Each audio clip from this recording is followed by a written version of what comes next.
Maharashtra today 24 news सत्य परिस्थितीचा सविस्तर आढावा। भिवंडीत बनावट जन्म आणि मृत्यू प्रमाणपत्राविरोधातील कारवाई तीव्र। तहसीलदारांचे 400 प्रमाणपत्र रद्द करण्याचे आदेश।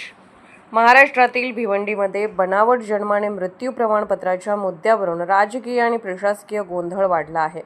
सोमवारी भिवंडी निजामपूर महानगरपालिकेत महानगरपालिका आयुक्त आणि तहसीलदार यांच्यासोबत झालेल्या बैठकीनंतर प्रसार माध्यमांशी बोलताना माजी खासदार आणि भाजप नेते किरीट सोमय्या यांनी दावा केला आहे की तहसीलदारांनी सुमारे 400 बनावट जन्म आणि मृत्यू प्रमाणपत्रे रद्द करण्याचे आदेश दिले आहेत। त्यांनी सांगितले की या बैठकीत अधिकाऱ्यांनी हे देखील मान्य केले की 1500हून अधिक प्रमाणपत्रे कथितरित्या बेकायदेशीरपणे जारी करण्यात आली होते। किरीट सोमय्या यांनी सांगितले की संपूर्ण प्रकरणाची चौकशी करण्यासाठी एक तथ्य शोध समिती स्थापन केली जाईल। त्यांनी असा आरोप केला की जर कोणत्याही शाळेने कागदपत्रे जाळल्याचे आढळले तर त्याचा समावेश चौकशी अहवालात केला जाईल। सोमय्या म्हणाले की या प्रकरणाची प्रशासकीय स्तरावर चौकशी होणे आवश्यक आहे आणि दोषींवर कारवाई केली पाहिजे। बकरी ईदच्या दिवशी कुर्बानीच्या संदर्भात हिंदू वस्त्यांमध्ये होणारी गुंडगिरी कठोरपणे खपवून घेतली जाणार नाही। त्यांनी बकरी ईदच्या कुर्बानीच्या व्यवस्थेबाबतही वक्तव्य केले। सोमय्या म्हणाले की सोसायटी आणि गृहनिर्माण वसाहतीमध्ये कुर्बानीला परवानगी देणे योग्य मानले जात नाही आणि मुंबईत असे प्रयत्न रोखण्यात आले आहेत। त्यांनी पुढे सांगितले की कुर्बानीची व्यवस्था निश्चित केलेल्या बाजारपेठांमध्ये आणि अधिकृत ठिकाणी केली जाते। त्यांनी असाही आरोप केला की काही समाजकंटक धर्माच्या नावाखाली वातावरण बिघडवण्याचा प्रयत्न करत आहेत आणि मुस्लिम गुंड हिंदू वस्त्यांमध्ये दहशत पसरवण्याचा प्रयत्न करत आहेत। हे सहन केले जाणार नाही। त्यांनी वक्तव्यानंतर भिवंडीत राजकीय चर्चा तीव्र झाली। महाराष्ट्र टुडे मराठीसाठी ब्युरो रिपोर्ट भिवंडी। सुमैया साहब, ये बताइए कि पिछले दिनों भिवंडी महानगर पालिका के एक सरकारी स्कूल है, पीली स्कूल है, उसके अंदर कुछ डॉक्यूमेंट्स चलाए गए थे ताकि फर्जी तरीके से कुछ यहाँ पर बर्थ सर्टिफिकेट बनाए जा सके। उस बारे में आपको कुछ नॉलेज है?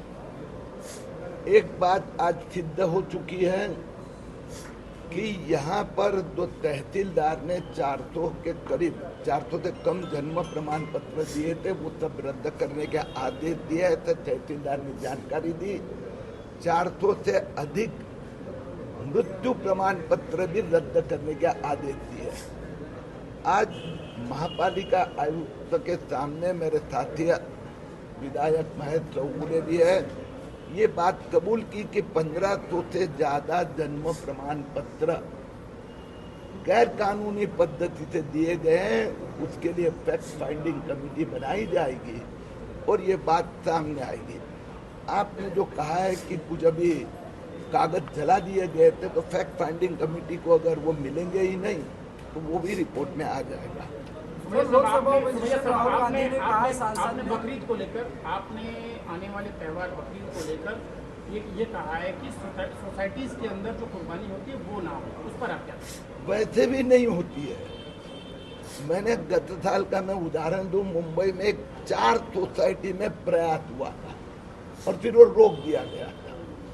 कुर्बानी जो है, मुंबई की बात करूं, भिवंडी का महेश बता सकेगा कि मुंबई में अभी 70 से ज्यादा मार्केट में उसकी व्यवस्था है, सैकड़ों दुकानों में इसकी व्यवस्था है। तो हम हाउसिंग कॉलोनी 40 में करेंगे तो वो उचित नहीं है।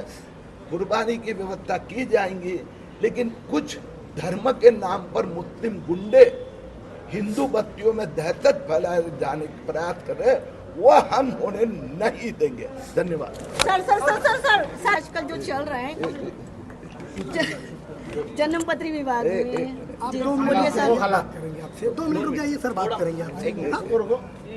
सोमय्या साहेब, काय सांगाल? आज तुम्ही आज पुन्हा एकदा भिवंडी महापालिकेला भेट दिलेले आहे, त्याच प्रश्नासंदर्भात जो प्रश्न मागील 3 वर्षांपासून आपण लावून एक नवीन गोष्ट लक्षात आली आहे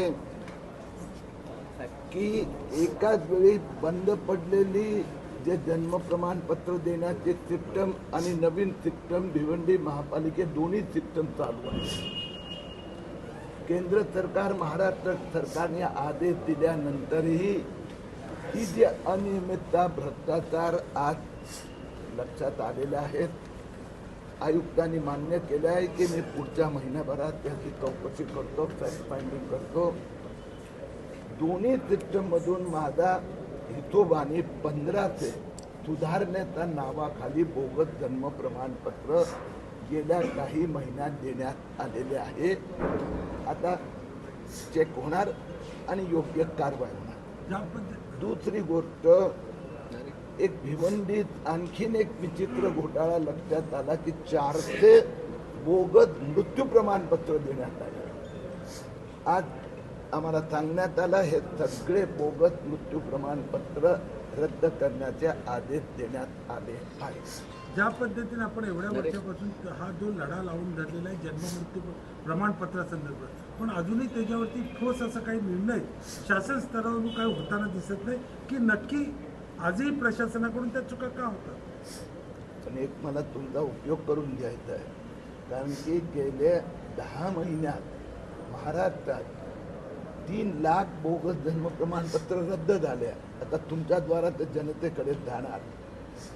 55हून अधिक ठिकाणी गुन्हे FIR दाखल झाले आहेत. 42 शहरात 10,000 लोकांना आरोपी बनवण्यात आले.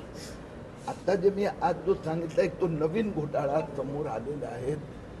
आणि मृत्यू प्रमाणपत्र घोटाळा ही तर हळूहळू पारदर्शकता येत आहे. आतापर्यंत 100 अधिकाऱ्यांवर पण कारवाई झालेली आहे. सर हिंदी में बोल हिंदी में आजच महाराष्ट्र टुडे 24 न्यूजला सबस्क्राईब करा आणि सत्य परिस्थितीचा सविस्तर आढावा पहा.